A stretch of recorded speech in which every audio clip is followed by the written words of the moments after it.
I'm Jess Dakotas. And I'm Nick Koziel. Welcome to That Sounds Terrifying, the podcast where we share terrifying stories, we share listener experiences, and we visit virtually some of the most haunted places in the United States and the world.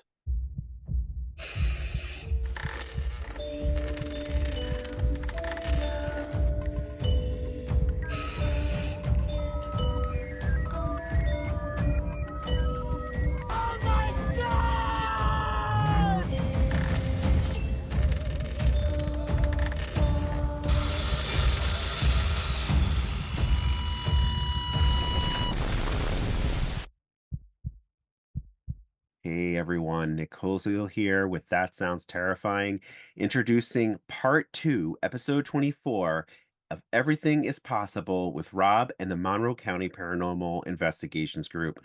If you're just joining us now, be sure to stop and go back to episode 23 so you can hear the first part of the episode and everything Rob explained that happened to him during his career with Monroe County Paranormal Investigations. But if you're joining us for now, the part 2 of the episode, without further ado, here's episode 24, Everything is Possible, part 2.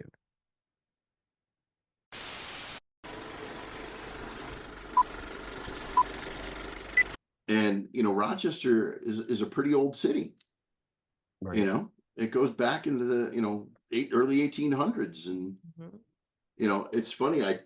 I teach construction, and I tell my students, it wasn't until like 1910 that indoor plumbing became a big thing in Rochester. And they're like, no. I'm like, look it up. Yeah. Indoor Hmm. plumbing was not a thing until the early 1900s. They're like, oh, come on. I'm like, no, dude. They're like, well, my house was built in like 1865. I'm like, okay, you didn't have indoor plumbing There was inside your no. house when it was built. Yeah. That's so funny. you You know, know what? It's funny that you bring up that you teach construction. I didn't know that. I was at Home Goods today and they had these party supplies that were under construction party supplies. Like, I don't understand it. I'm gonna send these to you, Nick. You have to post these. I did a video on it and I was like, I didn't know that this was a party theme, but there were construction party theme like wristbands and little cones, like Oh, the orange cones for yeah. like party so stream. It I, was very I strange. I have heard of this. This is Okay. not new. Okay. It was a trend for a little while where people would invite all their friends over and give them a paintbrush and say, we're going to paint this room. And so all your friends came over and painted, or all your friends came over and did demolition or whatever. Demo. Yeah, I've heard that. And like it was a deal. It was like a big deal for people. I'm like, I don't think in Rochester it ever really caught on. No. I don't think it happened here. My friend But was like, I'm gonna have you over to paint my house. I'd be right, like, am I selling your house or did I sell your house? right. Yeah. Just Hey, just a you guys want to question. come over on Saturday for a party? Sure. Okay, well, wear old clothes because we're painting. You're painting. And also, I spent money on decorations. you know, Yeah. Yeah, that I sounds want, like a parent trap kind of thing where you yes, like your parents invite your friends over for the weekend and like have a party and we'll make hot dogs. Oh, by the way, we're gonna plow the north field. We need your right. help. It's like, which is fine. Like, I get it, like pizza and beer party, like you'll give me, whatever, but at the same, like you'll help a friend out. But yeah. I was very confused by these decorations. I just didn't know that was a theme or a party or whatever. Um, Mhm. and again, nobody invites me over to paint unless I'm about to sell their house or I Oh, there just you sold go. them their house. And then they're like, help us Then paint. I'm like, come on no over. problem. Yeah. No problem at all. I'll do that. But yeah, it was just kind of funny. But Um, Rochester has some really cool haunted history. Really cool. Mhm. I'm curious, do they allow you into George Eastman Museum? No, Because whenever I'm there, I always feel stuff. Men, I I women. have I have been there and seen stuff, Yeah. and I've tried to like come up with a way that I could like slip them a card indiscreetly. I just don't know how to approach it because I'm not, if they don't want me there, I'm Right. not going to go there. You don't want to You be there. know, Mhm. Yeah. if they want me to go there, then they'll seek me out and they'll ask. But that like if you have a contact there that I would, oh, it's a dream place. Believe me, I have wanted to get in there for over 20 years. What have you seen? Do you mind if I ask what you've seen there? So I was doing a tour of the gardens. Mm. You know how they have the garden on the side, Yeah. and I guess we finished the inside tour, and they were walking us out through the garden, and there was a guy with like a pillow hat and coveralls, and I'm like, wow, that seems really strange. It's, you know, like November and it's pretty cold out. And he's just wearing coveralls and he had like one of those old pillow hats.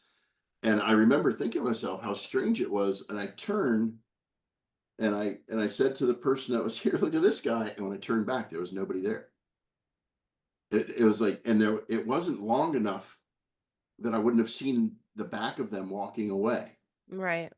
And it was so strange. Like it just was like, again, was it my mind playing tricks on me, or was it something there? Yeah. You know, I've always wanted to get back in there. Always wanted to go back there, but be allowed to investigate, not just go back there as, you know, in a tour, which is great. You should do it. Yeah. But you know, Well, it's that what if yeah. place. If you're ever allowed in there, I would love to join you if I'm allowed, because I feel things when I am there, and I'm there a lot, which is interesting because I go to a lot of events, and so many events are held there. And man, What have you felt there? um, so I feel like there was a man there when I was there up on the second floor that was just curious walking around. He felt like he was somebody older. I didn't really feel like it was George himself. It just felt like he felt proper to me, but he didn't feel like he didn't have that like air about him, you know, but I felt a man there, and I could see in my mind's eye, because that's how my gift works, where I'll see something in my mind's eye, I'll feel it, and then I'll get validation from somebody who knows the history of it, right? That's usually how that works. Um but I haven't had anybody like to ask, like you said, like to validate anything. So I just don't bring it up that much. But I'm just like, man, I would love some validation on this, because every time I'm there, I feel a man there, and it's almost like it's like he recognizes that I can see and feel him. But then I've also felt women there too, like there's this little older woman there. Um, but that's, like it's a strong energy. It's a beautiful energy. It really is. Like that whole place is beautiful and well cared for. And I feel like that keeps an energy up, right? Like whether it's spirit or the energy of a home itself, Right. that keeps up. I can't agree with you more. I think that in a building that's well cared for, whatever stays there kind of has that aura of, okay, it's being well cared for. It's not derelict. You're not, you know, Right. and if they're there for a reason. Right. And yeah, so how I refer to what you call like your gift, how I refer to it is there are certain people that when you're driving down the highway, you see that exit sign when you're hungry. And there's that little blue sign that says, you know, McDonald's or Burger King or Wendy's or whoever. Right. Oh, Wendy's sounds good. I can pull off at this exit. People like you have that little blue sign in the spirit world, so that when someone's looking for a connection or to make contact, you have that little blue sign that says, oh, this person right here can hear me or can see me or can feel me or whatever. Yeah. And that's how I refer to it. And I know a lot of people think it sounds kind of comedic, but it's in my mind, that's how I picture it happening. Right. Yeah. People have explained to me before that I have a light, like it's like people that are more in tune have a light that they can see. It's almost like you left the light on, you Yeah, know. that little blue sign, Yeah, right? it's the blue Mhm. sign. Yeah, yeah. That's it. I do like that Exactly what it that is, you know, and analogy. Yeah. Vacancy? Yes. No vacancy. That's what I'm Yeah. right. thinking of right now. Yeah, Um, yeah. you know, we've had some really cool things happen at Host 22. We were invited in to do an investigation at Host 22 because they were interested in doing an event where, you know, so many people had asked them over the years, you know, is this place haunted or whatever, and they finally gave in, and we did an investigation, and then we did an investigation with a group of people that came through, and we had some really neat things happen at Host 22. um Let's talk about that really Yeah. quick, because you're getting me so excited. I go there, I love Host 22. And there is a gentleman there that comes through, and he was a fireman back in the day. And he showed me one of those pointy the fireman hats, okay. but it was yellow. And he came through so strong to me. And I had no idea. Like, I was talking to a friend of mine that was sitting with me because he was interested in it. And I didn't know that behind me, like, there were fireman hats. It was like my second or third time there, but like I'd always sat in the front at the bar. Um, and he was like, there's a one of those pointy hats behind you. And I was like, nope, this one's like, I looked and I'm like, oh my God, yeah, that's the kind of hat. But this one was black, I think, up on the wall, but his was yellow. But he was a fireman. And he was like, he was still there, and he stayed upstairs usually. Upstairs. And I said people can hear him walking upstairs and then sometimes downstairs, but these stairs weren't the stairs that he had. They were different stairs. You know how there's stairs that go up to Hmm. the loft area? Yep. They weren't those stairs. It Nope, was they were different on stairs. the stairs were in a different location. Yeah. Yeah. Okay. So tell me what you found there, because I'm so curious. So we would love to get back in there. We would love to do more events with them. So if you happen to know Nikki, you know, let her know that, Do. you know, you Yeah. spoke with us, and you know, Mhm. but we would love to do more events with them. We don't know what happened. We did one event, and then it just kind of fell off the, you know, the face of the earth there. Sure. But so we were in the basement, and I was walking around, and they have a big beer cooler and wine cooler in the basement. And I happened to be walking around behind the cooler, and I was down there with two other investigators, and I heard a voice say, "Who's there?" And I thought it was the other two investigators. So I answered it. I went, "It's me. I'm right here." And both of them go, "We know where you are, dummy. You know, like, you know, we can see you." Yeah. So we played it back, and sure enough, there's a voice that says, "Who's there?" And it's like I had walked into a room that I wasn't supposed to be in, and somebody was questioning my ability to be there. Interesting. Yeah. And then we had in the upstairs part on the floor above the dining room, there was a little glass globe that had a candle in it, like a battery powered candle. And we were up there and we were investigating. And of course, it never happens when you have the camera on the thing. We had the Right. camera pointing the wrong way to not catch the thing that happened. But we all know that that candle was up with the little plastic flame looking wick up. And we heard a noise and we kind of brushed it off. And then we looked a little bit later, and that candle had turned over on its side inside the glass globe. You'd moved it. Yeah. Yeah. Whoever it was flipped it over. Um, we had we had another EVP there too that was trying to remember what it said, but we had a lot of great EVP evidence, a lot of personal experience evidence there. Just a really cool building. It's so strong. That energy is so strong. Like that, I'm telling you, that gentleman came right down. It almost felt like he came and sat in the booth next to me. And I know, like, for people that don't believe this stuff, they're like, she's crazy. Right. But I don't care what you think, because Right. I had a full conversation with this. Like, it was crazy. How It's cool it was, and how strong he was. I can't stress this enough. So we've investigated the Memorial Art Gallery, Mm. MAG. Every year during Museum of the Dead, we go there and we do a little presentation. We were lucky enough to investigate there 3 times. Wow. And we would love to get back in there again. And I think we're going to talk to them again about letting us come back in. And we did a presentation one time, and MAG is part of University of Rochester.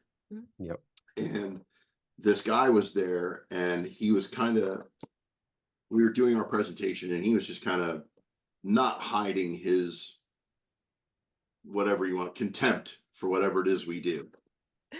And I enjoy, I'm not a person that runs from conflict. Some people tell me that I like to instigate conflict. I do not believe that I was instigating conflict in this particular situation. Sure. Yeah. He was kind of scoffing at what we did. And I said, "What do you do, sir?" He said, "I'm a scientist." I said, "Fantastic. What kind of scientist?" "I'm a physicist." "Fantastic." And he looked at me with shock, because as soon as he said physicist, I had a smile across my face like you could not believe. And I go, "Answer me this, sir." Now we're in front of a crowd of people, and I probably shouldn't have put him on the spot like I did, but he was kind of being snarky a little bit when we were there. So I kind of got snarky back. I should never do that, and I've learned my lesson. But this particular time, it was funny. I said, "So you're a physicist?" "Oh, yeah. I said, "Tell me, sir, have you ever seen a quark?" And he goes, "No one's ever seen a quark." For those, if you don't know what a quark is what makes up atoms.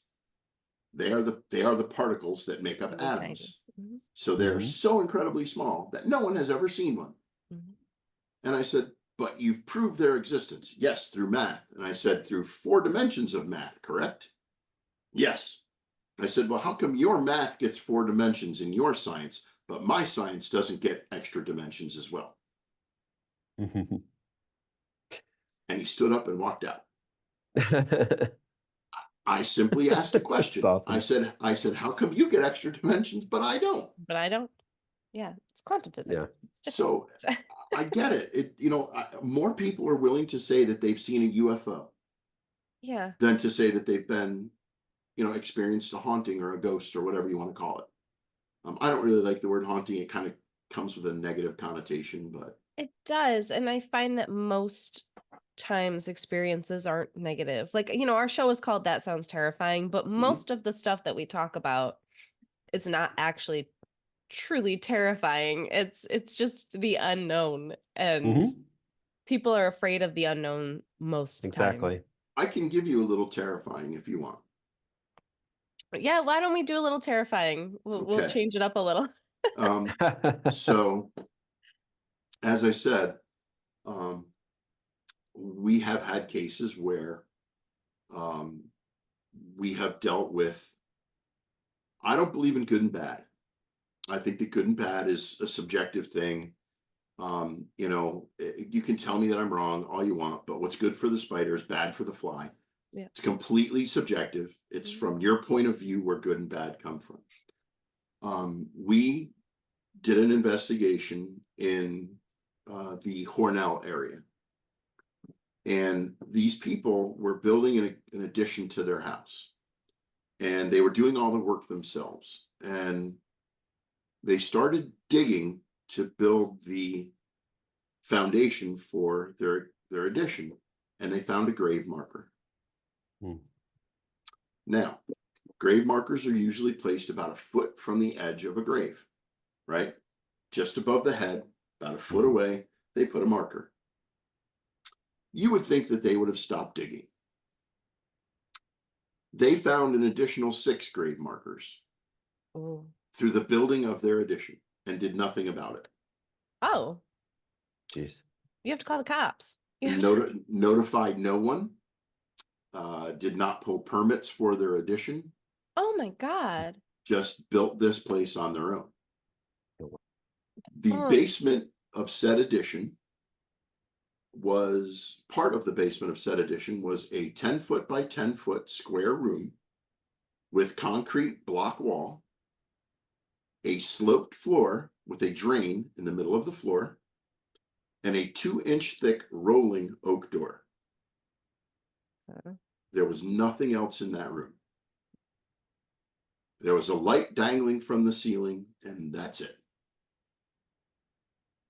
That freaked me out.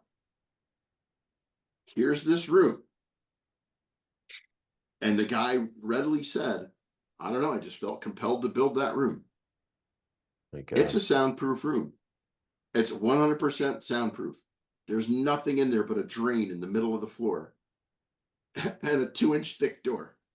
So anybody that goes in there, you can scream all you want. No one's going to hear you. Oh my God.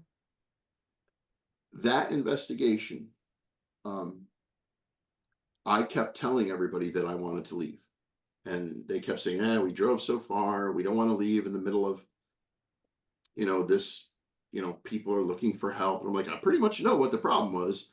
They kept digging when they found grave markers, and they were just disturbing whatever was there.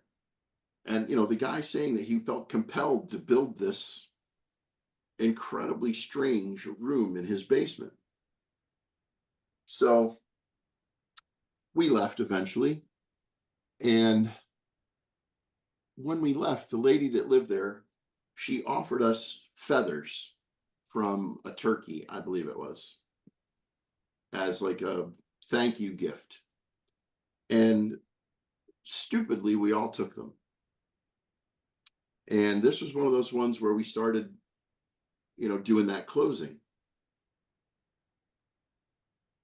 On the way home, we got lost going from Hornell to Rochester. It's not that hard to find. No. It's not that hard to find Rochester from Hornell. It's 390. Get on 390. Drive in the sign direction that says Rochester. We got lost.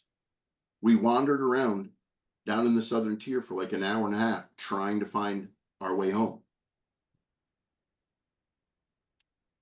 In the middle of that wandering around for an hour and a half, or driving around for an hour and a half, we had 2 cars because there was a large group of us.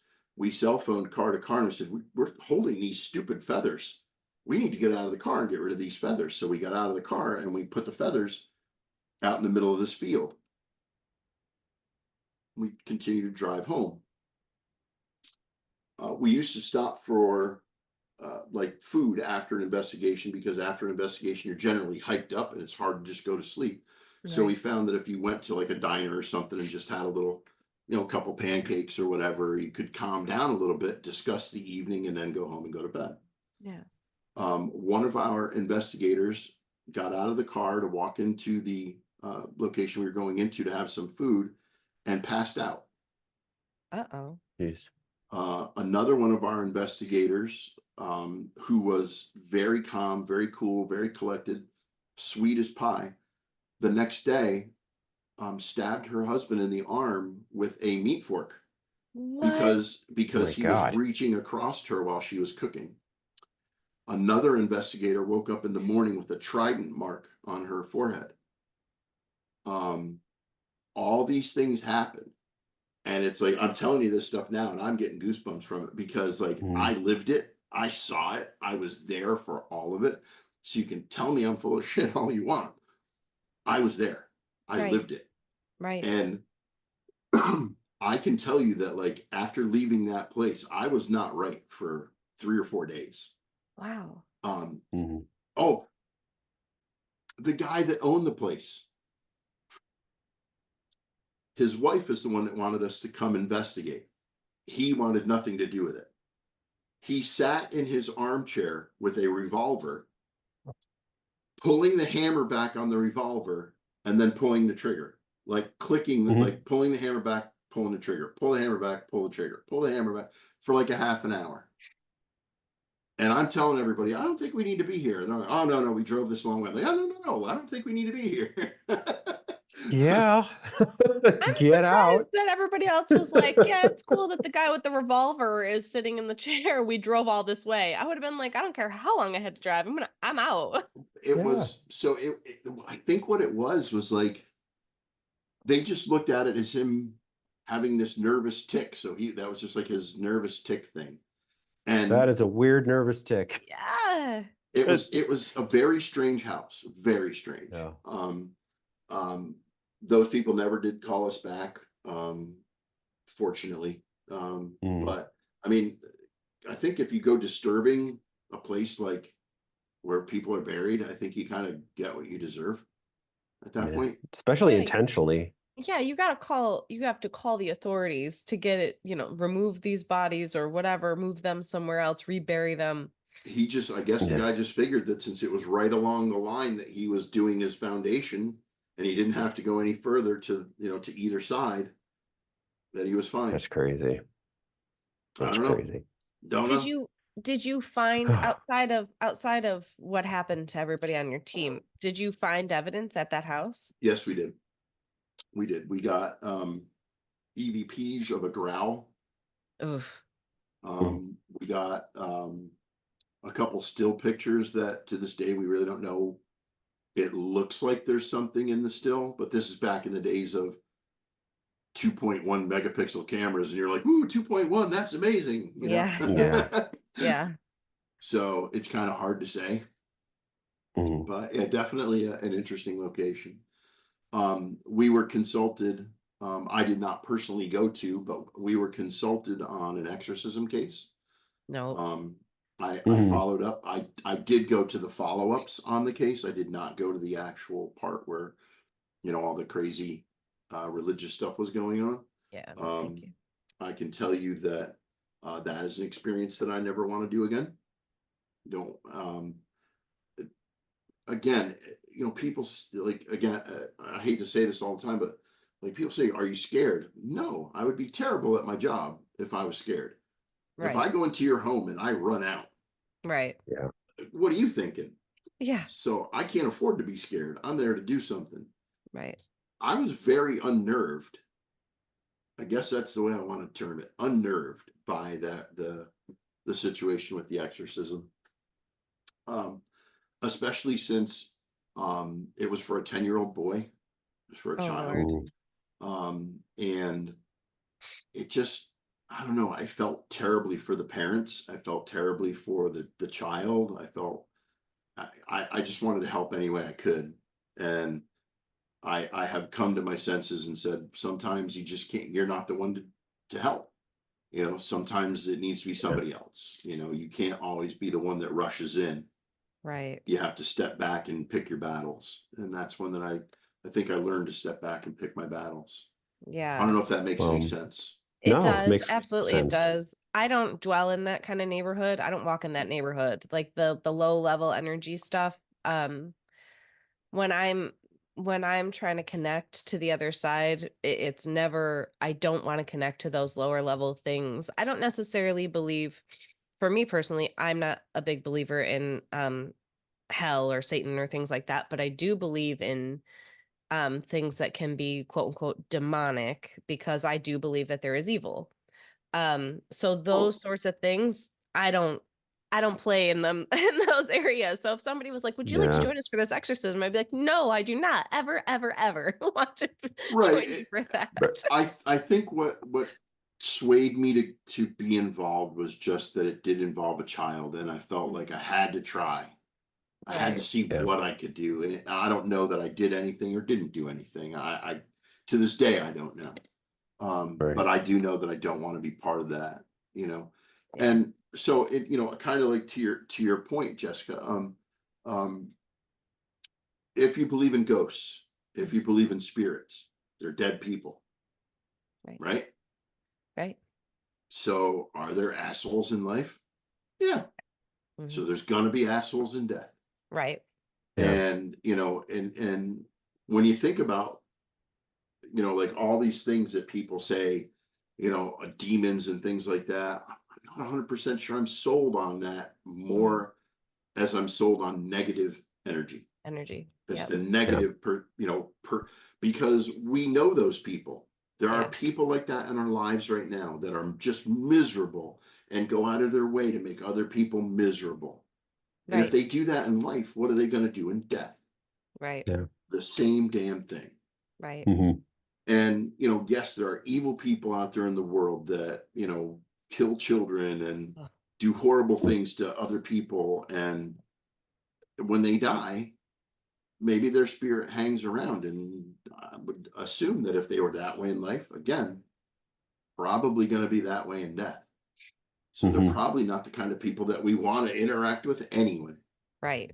You know, and when we do have cases with that kind of energy, we still work through it, and we still try and come up with a way to help our clients. You know? Speaking of that, Rob, I mean,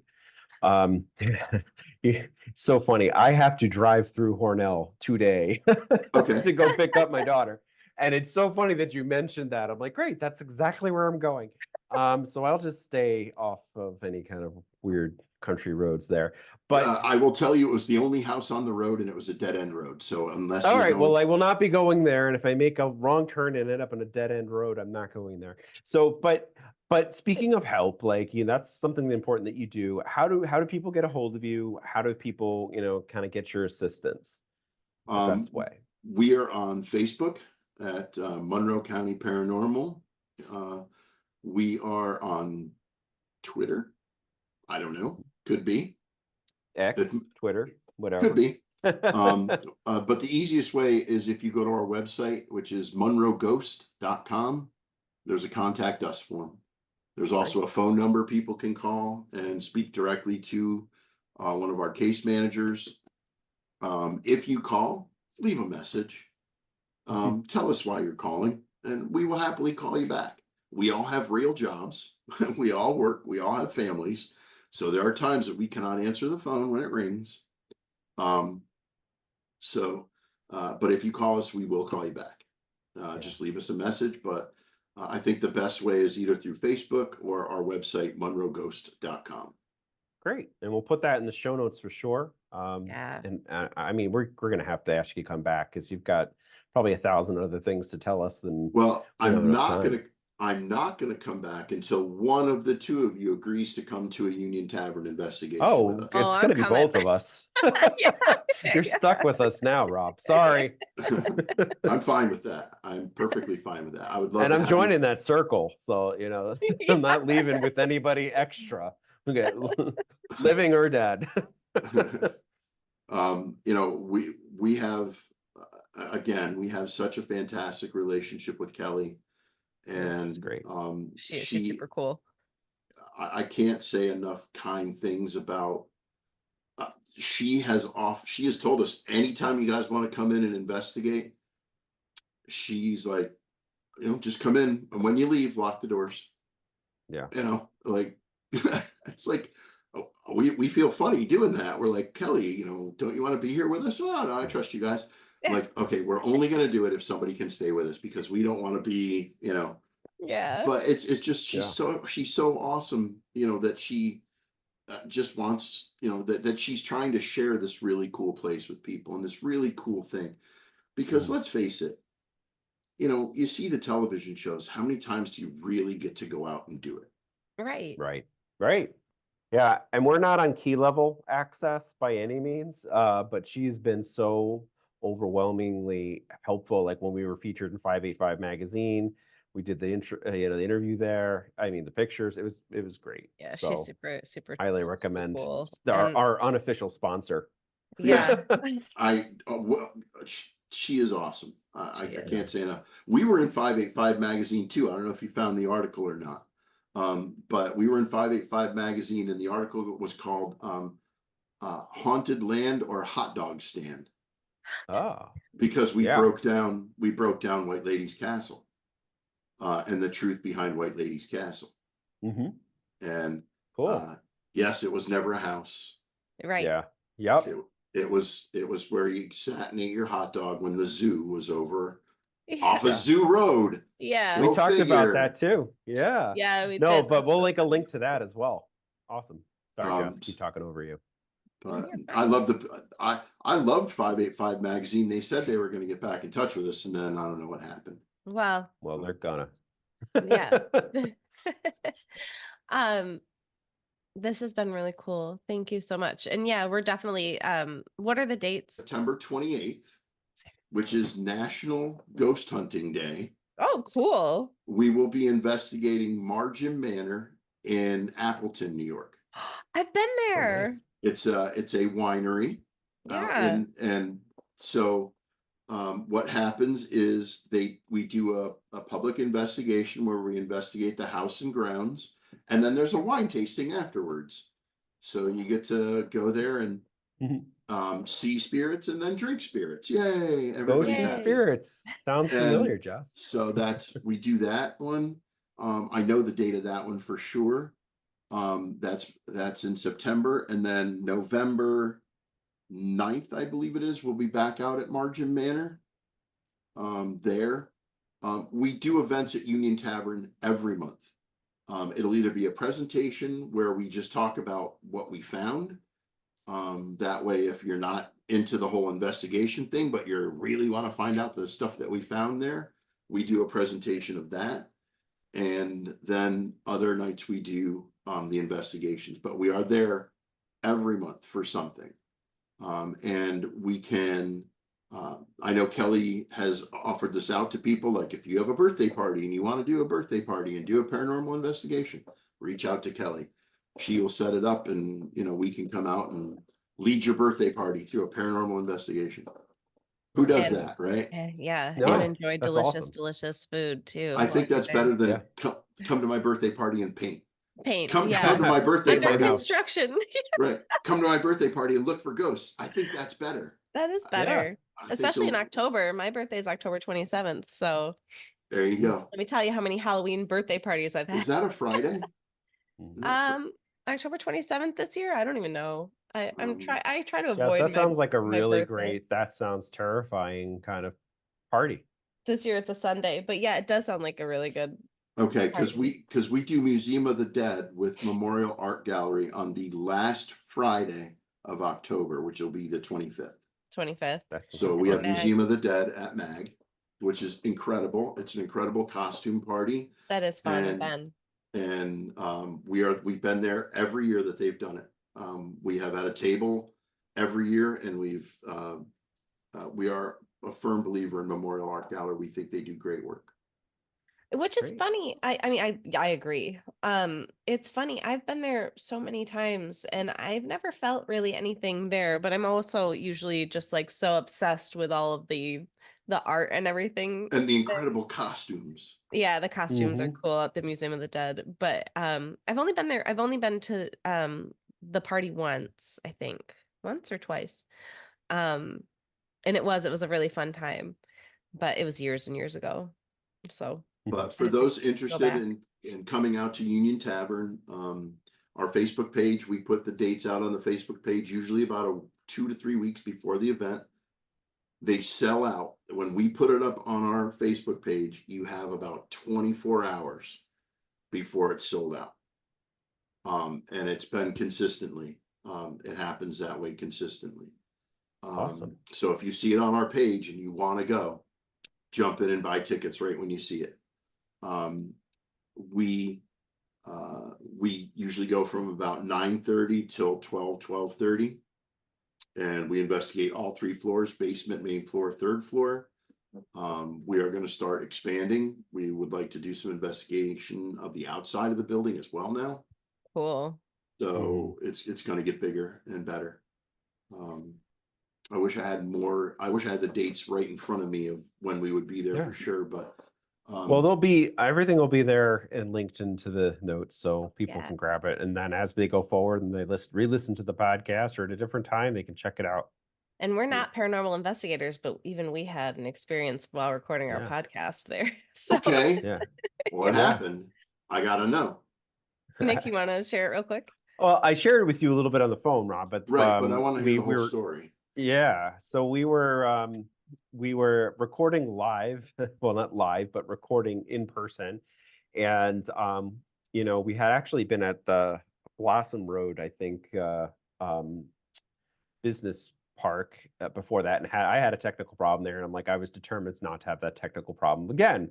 So I decided, you know what, I'm gonna have like 4 cameras recording this thing with 2 or 3 mics, and so we did that. And about partway through, and you can go back to the Union Tavern episode to kind of see and kind of hear this.